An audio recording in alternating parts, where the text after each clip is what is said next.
Hey everyone, before we jump into today's video, I need your help. We've noticed the channel is losing some traction, and subscribing is one of the best ways you can support us. It's quick, free, and it helps us keep bringing you awesome content. Your support means the world. Let's keep this channel growing together. Thanks so much. Now let's start the video. Okay, Reddit, this is going to be a long one. I, 19, female. Need to write this down, because honestly, my head's been spinning with everything that's happened. Really never thought I'd be sharing my life story on here, but whatever. Here goes. It all started when my dad got diagnosed with cancer. I was 14, just starting high school, thinking my biggest problem was going to be algebra or something. Dad had been feeling tired for a while, but we thought it was just work stress, you know? Then one regular Tuesday after school, Mom sat me down in our kitchen and told me he had stage 4 pancreatic cancer. The next 6 months were like watching a movie of someone else's life. Dad got super sick, super fast, lost all his hair, lost so much weight. His favorite Chicago Bears jersey looked like a tent on him. He tried to keep joking around, still helped me with my math homework, even when he could barely sit up. The last thing he said to me was, "Don't let your mom's cooking kill you before I get back," when they took him to the hospital for the last time. That was just so Dad, always trying to make me laugh. He died on a Thursday. I remember because it was supposed to be pizza night. We'd always get a deep dish on Thursdays, and had been doing it since I was little. Instead, I was sitting in a hospital waiting room with those stupid flickering fluorescent lights, watching my mom cry into her phone while telling our relatives. I thought that was going to be the worst part of my life. Boy, was I wrong.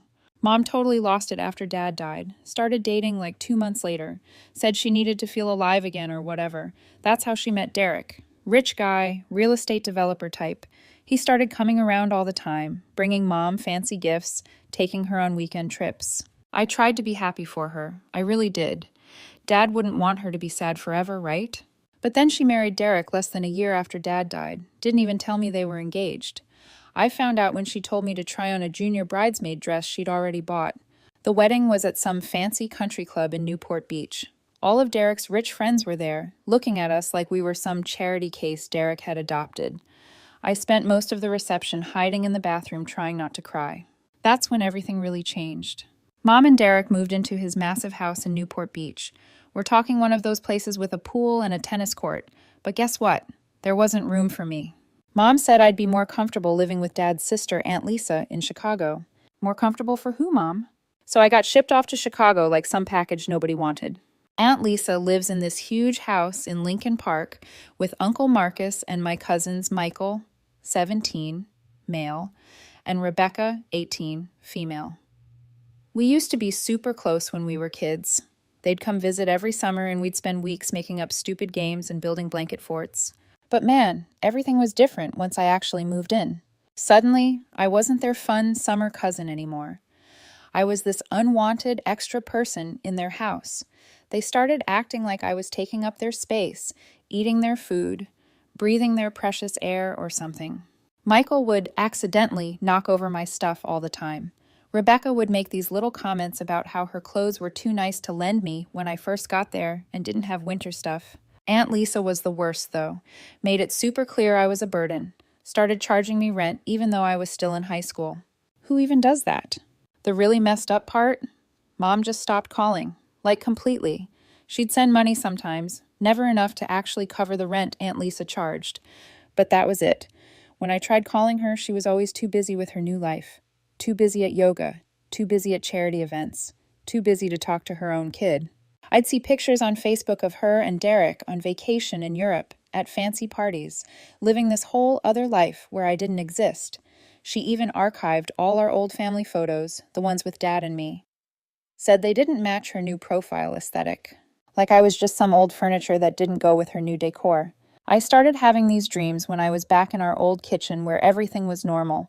Now I would wake up crying in this weird bedroom at Aunt Lisa's house, staring at these fancy wallpapers that cost more than my whole wardrobe, feeling like I'd lost both parents instead of just one. So after that first month at Aunt Lisa's, she hits me with this rent increase because of property taxes or whatever. I'm like, I'm 15, but okay, guess I need a job. That's when my cousin Rebecca, oh so helpfully, tells me about this 24-hour laundromat that's hiring in what she calls the sketchy part of Chicago.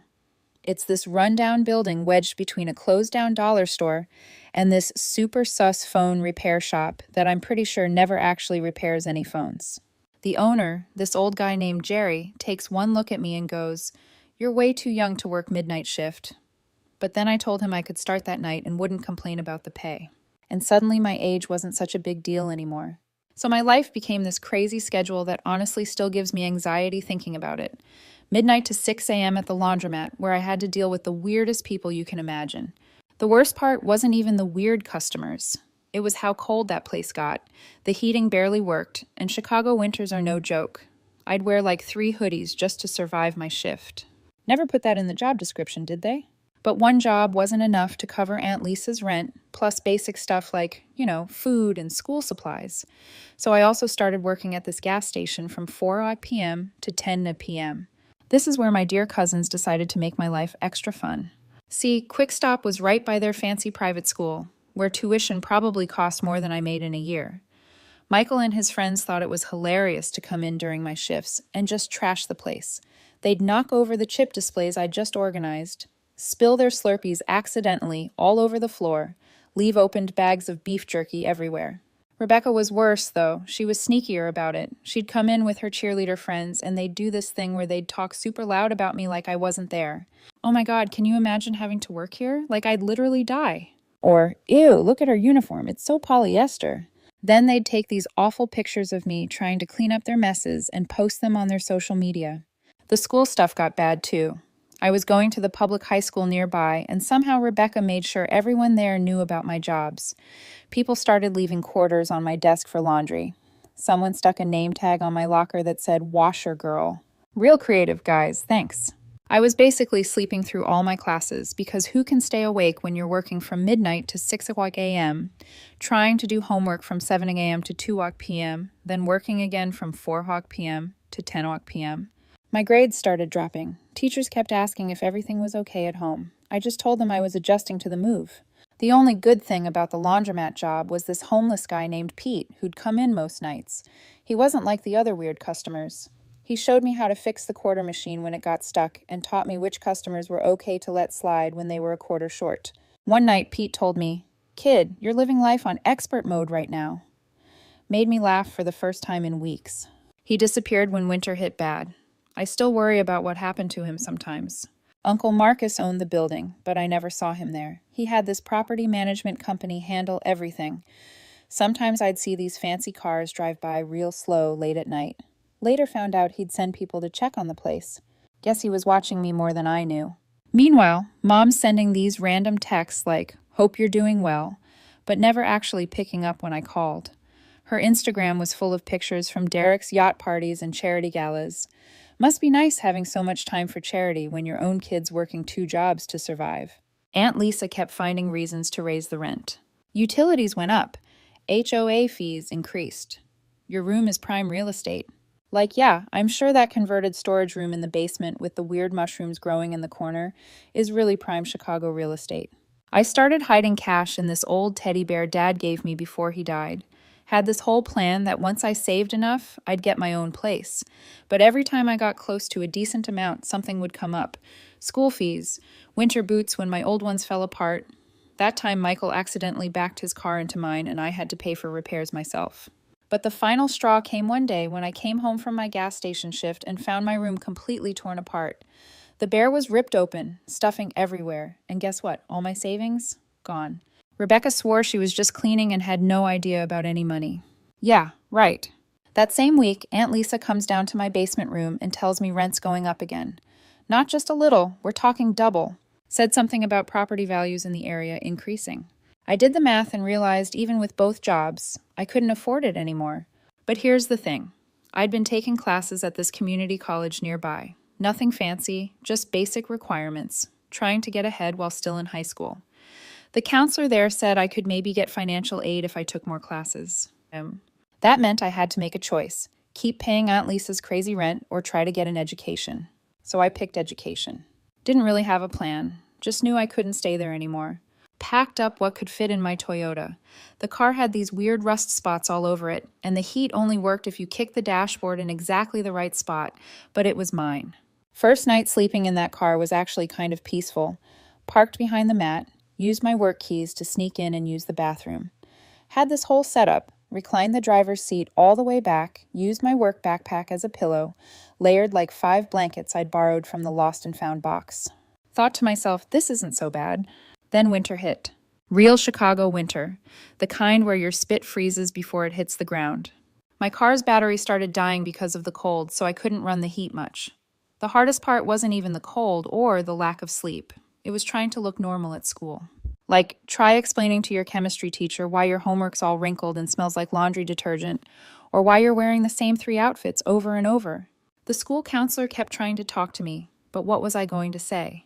Oh yeah, I live in my car, but don't worry, it's parked in a really nice alley. Then, my dear cousin Michael decided to play detective. Guess he got suspicious about why I wasn't around the house anymore. Followed me one night after my laundromat shift. Next day, their TikTok had this whole video series called My Homeless Cousin, a documentary. They filmed everything, my frost-covered windows, me trying to study using the light from the laundromat sign, even caught me changing clothes in the back seat once. The videos went viral in their rich kid circle. People started driving by the laundromat at night, honking their horns, throwing stuff at my car. The cops started coming around more too. Every couple of nights, there'd be a knock on my window. Can't sleep here, miss? So I'd drive around until they left, then come back. Spent a lot of nights just driving in circles, watching my gas gauge get lower and lower, praying I'd have enough to get to work the next day. You know what's weird, though? I started noticing this black SUV parked across the street some nights. Always in a different spot, but always there. Tinted windows, engine running. First thought it was cops, or maybe some creep. But they never bothered me, just sat there, like they were watching. The temperature dropped to 15 degrees one night, the kind of cold that makes your eyes hurt. My car wouldn't start, my phone was dead, and the laundromat was closed for repairs. Thought, well, this is it. This is how I die. They're going to find me frozen like those rats in the alley. I wrapped myself in every piece of clothing I owned and tried to think warm thoughts. That's when someone knocked on my window. I looked up, and there's Uncle Marcus, standing in the snow like it's totally normal to be out at 2 a.m. in Arctic temperatures. He just goes, I think we need to talk. Turns out the black SUV, that was his. He'd been watching me through the laundromat security cameras for weeks, sending people to check on me, said he wanted to see what I was made of. Who does that kind of messed up test? But honestly, at that point, I was too cold to care about his weird teaching methods. So there I was, basically turning into a human popsicle in my car, and Uncle Marcus is just standing there in his expensive wool coat, looking at me through the window. I'm thinking he's going to lecture me or call the cops or something. Instead, he says, my office has better heating. Like this is some totally normal situation. His office was this small room above the laundromat I'd never been in before. Turns out he had this whole private space up there. Desk, mini fridge, coffee maker, even a little bathroom. While I'm defrosting my fingers around this cup of actually good coffee, he just sits there watching me like he's trying to solve a puzzle. Finally, he goes, you know, your dad and I used to sleep in a car too. Which what? I almost dropped my coffee. See, I'd always known Uncle Marcus as this crazy rich real estate guy who wore suits that probably cost more than my car. But then he starts telling me this story I never knew. Apparently, he and my dad grew up super poor, like their mom worked 3 jobs and they still couldn't afford rent most months. The kind of poor you don't talk about at charity galas. Uncle Marcus pulls out his phone and shows me this ancient photo of 2 skinny teenagers sitting in a van, eating beans straight from the can. That's your dad on the left, he says. And yeah, same goofy smile I remembered, just on a much younger face. The whole time he's telling me this story, I'm sitting there trying to process it. Like, how did they go from homeless teenagers to, well, this? That's when he tells me about the laundromat. The original owner used to let them hang out inside during really cold nights. They'd help him fix machines, clean up, whatever needed doing. When the owner got sick, he offered to sell them the place. Dad had just started college on a scholarship, but Uncle Marcus had been working construction and saving every penny. So the owner sold it to him for basically nothing. That was his first property. Then he starts pulling out all these old documents from his desk, property deeds, contracts, business plans, all with my dad's notes in the margins. When your dad got sick, Uncle Marcus continues, he made me promise 2 things. First, to look out for you. Second, to make sure you learned how to look out for yourself. Then he gives me this look and goes, gotta say, you're doing better at the second part than I expected. I'm sitting there trying not to cry, failing pretty badly at it, to be honest, when he drops the real surprise. Turns out he owns like half the block around the laundromat now, apartment buildings to stores, even that sketchy phone repair place. And he's been watching me through the security cameras this whole time, sending his guys in the SUV to keep an eye on me.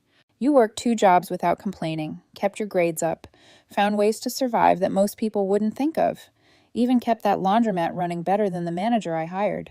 He actually smiled when he said that last part. Jerry told me you fixed the quarter machine. Took my maintenance guy 3 tries to figure that out. That's when he pulls out this key.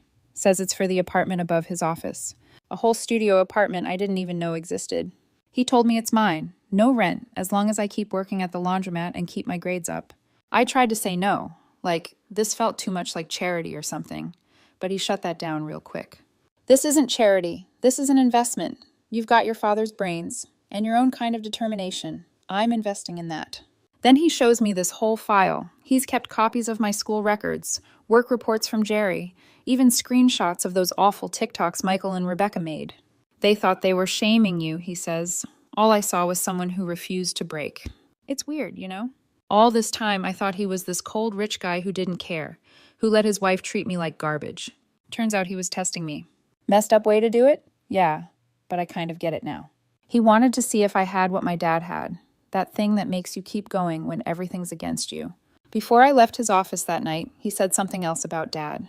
Told me about their last conversation when Dad was in the hospital. Dad made him swear not to just hand me everything. Said I needed to learn to be strong on my own first. But Uncle Marcus added, he also said to know when enough was enough, and kid, you've more than proved yourself. I spent that night in a real bed for the first time in months. The apartment wasn't fancy, just one room with a kitchenette and bathroom, but it was warm, clean, safe. But the morning after Uncle Marcus gave me the apartment, I woke up to my phone blowing up with texts from Aunt Lisa. Turns out Michael had driven by the laundromat on his way to school and saw me walking down from the upstairs apartment. He took pictures, because of course he did. Aunt Lisa shows up at the laundromat during my shift, wearing her designer workout clothes and looking like she's about to explode. Starts screaming about how I'm trying to steal her husband, how I've been seducing him or whatever.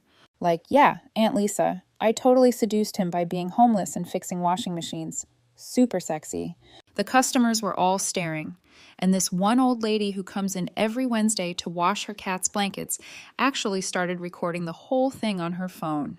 Aunt Lisa was saying all this crazy stuff about how she always knew I was trouble, how I'm just like my mother, trying to take advantage of rich men. I'm just standing there with a mop in my hand, wearing my gross work uniform, thinking, is this really happening right now? Then Jerry comes out from the back room and tells Aunt Lisa she needs to leave before he calls the cops. She leaves, but not before telling me this isn't over. That night, I heard Lisa and Uncle Marcus having this huge fight upstairs in his office. Their voices were muffled, but I could make out Aunt Lisa screaming about that girl and how dare you. I felt so ashamed, like I'd ruined their marriage or something. Found out later, Aunt Lisa slept at her friend's house that night.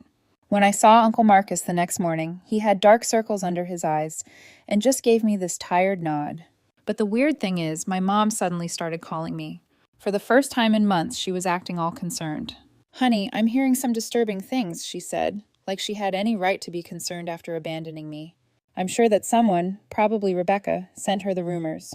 Then she and Derek show up at my apartment, unannounced.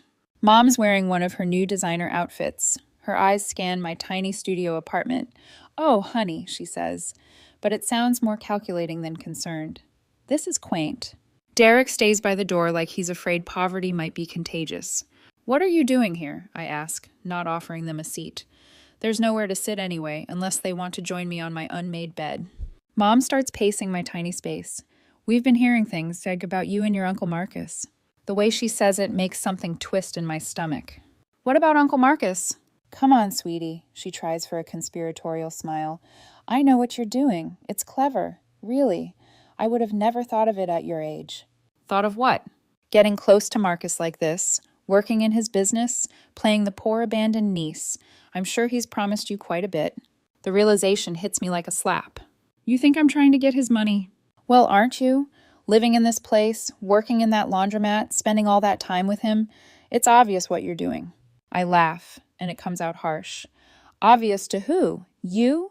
The woman who shipped me off to Chicago and forgot about me? That's not fair. No, you know what's not fair? You disappeared when Dad died. You married Derek, what, 10 months later? Sent me to Aunt Lisa's like I was some old furniture that didn't match your new decor. I was grieving, she says. But she's looking at her expensive watch, not at me. You were upgrading, I snap back, trading up for a fancier life with your real estate husband and your charity galas. And now what? You're worried I might get some of Uncle Marcus's money before you do? Derek steps forward then, all fake authority. Now listen here, young lady. Your mother and I are concerned about your welfare. My welfare? The laugh bubbles up again, uglier this time. Where was this concern when Aunt Lisa was charging me rent at 15, when I was working 2 jobs and sleeping in my car? Mom waves her hand dismissively. Don't be dramatic. Lisa would never. Check my hospital records from when I got bronchitis sleeping in that car. Check the pay stubs from the gas station and the laundromat. Check the rent receipts Lisa made me keep. Oh wait, you can't. You were too busy posting pictures from your yacht parties to even answer my calls. That's ancient history, Mom says, but she's fidgeting with her wedding ring. Dad's wedding ring, the one she had upgraded with bigger diamonds. We're here to help now, she continues. Derek has a friend who runs this wonderful boarding school in Switzerland. Now you want to help? My voice rises. Or did you just find out Uncle Marcus is teaching me about the business and got scared, worried I might actually learn something? Get a piece of what you think should be yours? Mom's face changes then. Gets harder. Drops the concerned mother act completely. Marcus was your father's brother. Anything of his should go to me. His wife, I correct, who remarried less than a year after he died. I deserve, she starts, but I cut her off. You deserve?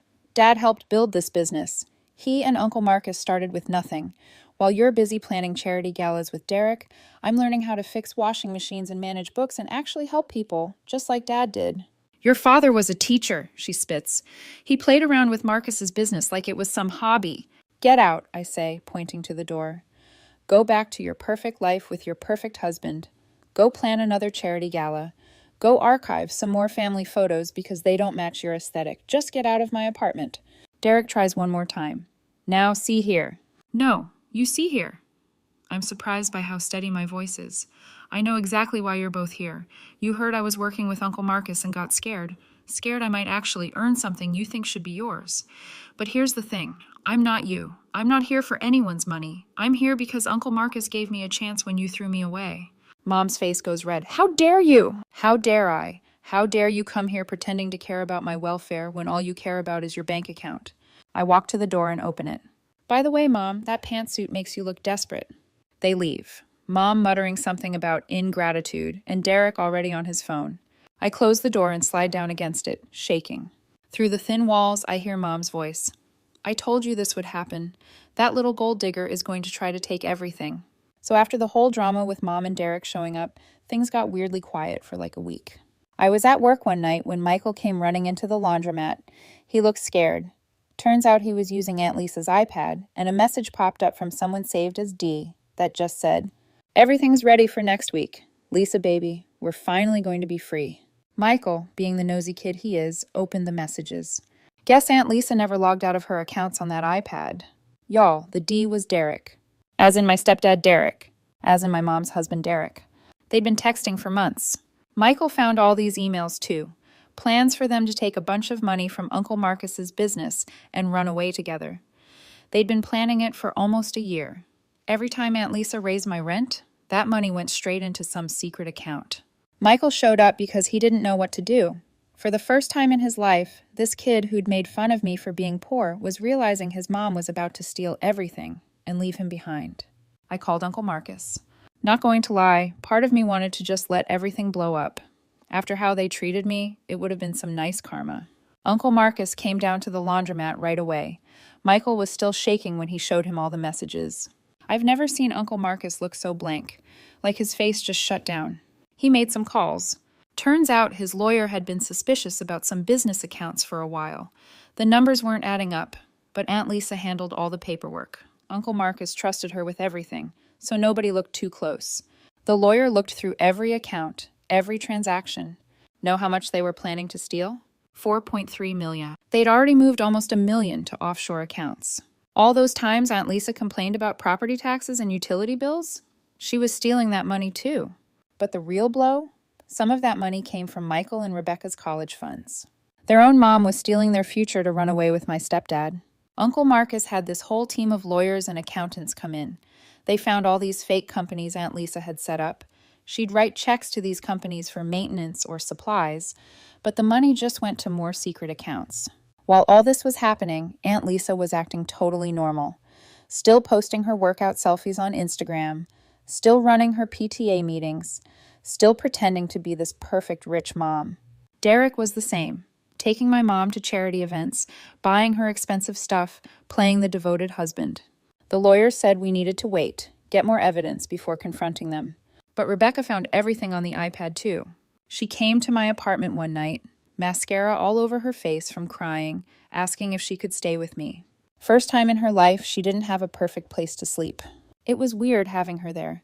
This girl who'd made fun of me for being homeless was now basically homeless herself. She couldn't stand being in the same house as Aunt Lisa after learning everything. She slept on my tiny futon, used my cheap shampoo, wore my Target clothes, kept saying sorry for how she treated me. But honestly, watching her realize money doesn't make you a good person was enough. Uncle Marcus had his IT guys tracking all the accounts, watching every transaction. The plan was to catch them right before they tried to run. But Aunt Lisa must have figured out something was up because she started moving money faster. The next morning was Michael's 18th birthday party. Aunt Lisa had planned this huge thing at their house, hired a DJ, catering, even got some mini golf set up in the backyard. She was acting extra nice to everyone, probably because she thought it was her last weekend there. Uncle Marcus decided that was when we'd confront them. Have all the evidence ready, get everybody in one place. I remember Rebecca asking if we should warn my mom first, but Uncle Marcus said no.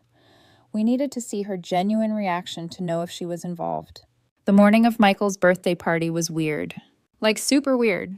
Aunt Lisa's running around arranging centerpieces and checking the catering while literally planning to disappear with my stepdad the next day. Rebecca and I were helping set up, both knowing everything was about to explode, trying to act normal. Michael looked like he was going to throw up every time his mom hugged him. Uncle Marcus had this whole plan. His lawyer would show up unexpectedly with some urgent paperwork during the party. They'd gather everyone in the living room and then drop all the evidence. The FBI was actually waiting nearby. Yeah, actual FBI agents, because apparently stealing millions from legitimate businesses while planning to flee the country is kind of their thing. My mom showed up early, all excited about the party. She hadn't talked to me since the whole Switzerland boarding school thing, but she was acting like everything was fine. Derek came in behind her, carrying this huge wrapped present. Found out later it was some fancy gaming system. Guess he was trying to buy Michael's silence or something. The party started at 2 p.m. All these rich kids from Michael's school showed up in BMWs, and Mercedes their parents bought them. The DJ's playing music. People are swimming in the pool. Everything looks completely normal, except Rebecca, Michael, and I are just watching Aunt Lisa and Derek, who keep checking their phones and whispering to each other. Around 4 p.m., the lawyer showed up. He's carrying this thick folder and looking super serious. Aunt Lisa's face when she saw him? I wish I had a picture. She knew. They gathered everyone in the living room. Some of Michael's friends tried to stay, but Uncle Marcus was like, family only, in this voice that made them leave real quick. My mom was complaining about interrupting the party, but then the lawyer started laying out documents on the coffee table. Bank statements, emails, transfer records, pictures of Aunt Lisa and Derek together from some private investigator. With each paper he put down, the room got quieter. Then he played a recording.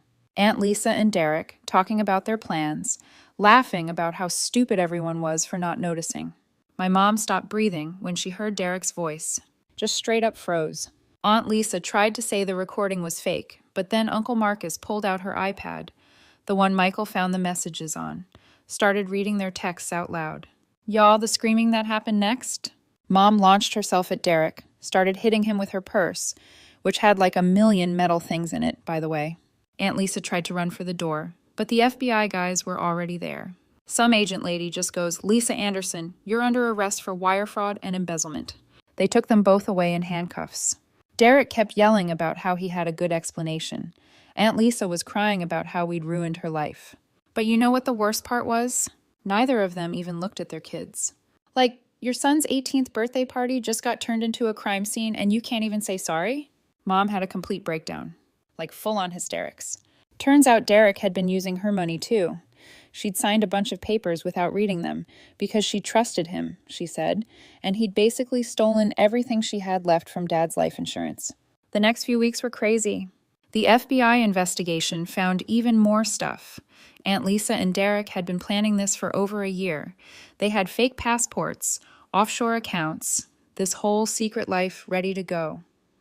They'd stolen from pretty much everyone, the business, the kids' college funds, even charity money from those fancy events they were always going to. While all this was happening, Uncle Marcus was watching how everyone handled it. Rebecca and Michael basically moved into my tiny apartment. We had this whole system. Michael slept on the futon, Rebecca shared my bed, and we all shared one bathroom, which was interesting. They both got jobs at the laundromat. Rebecca's actually really good with customers when she's not being mean to them. And Michael? Kid's got a talent for fixing machines. He figured out this problem with the industrial dryer that even the repair guy couldn't fix. Mom went to rehab. Not for drugs or anything, just to deal with everything. She'd been so focused on looking perfect, having the perfect rich life, that she'd ignored all the red flags about Derek. Uncle Marcus really stepped up. He's been teaching us all about the business. Says he wants us, me, Rebecca, and Michael, to run it together someday. We each have different strengths. I'm good with numbers, like my dad was. Rebecca's great with people, when she tries. And Michael's got this weird genius thing with machines. Last week, we all went to visit Dad's grave. First time we'd been there together. Uncle Marcus told us more stories about him, about how he'd helped build this whole business while still being a teacher because he believed in helping people. Aunt Lisa and Derek are in jail now. Turns out stealing millions and planning to flee the country is, in fact, very illegal. They're both trying to blame each other, which would be funny, if it wasn't so sad. Michael and Rebecca still struggle with it. Like, imagine finding out your mom cared more about running away with someone else's husband than she did about you. That messes with your head. But you know what's weird? We're actually better now, like all of us. Mom's dealing with her issues instead of hiding them behind designer sunglasses. Rebecca and Michael learned what it's like to actually work for things. And I learned that sometimes letting people help you isn't a weakness. Sometimes it's survival. Sometimes it's growth. Sometimes it's family. Right now, I'm sitting in the laundromat office. My office now. I manage the place. And it hits me. Although I lost my family, I'm doing much better now. Text TL. DR. Found out aunt and stepdad were secret lovers planning to steal millions and run away. They got arrested at a birthday party. Mom had a breakdown. Went to rehab. Cousins learned humility through laundry. And we all somehow became a real family. Also, Dad was playing 4D chess from beyond the grave.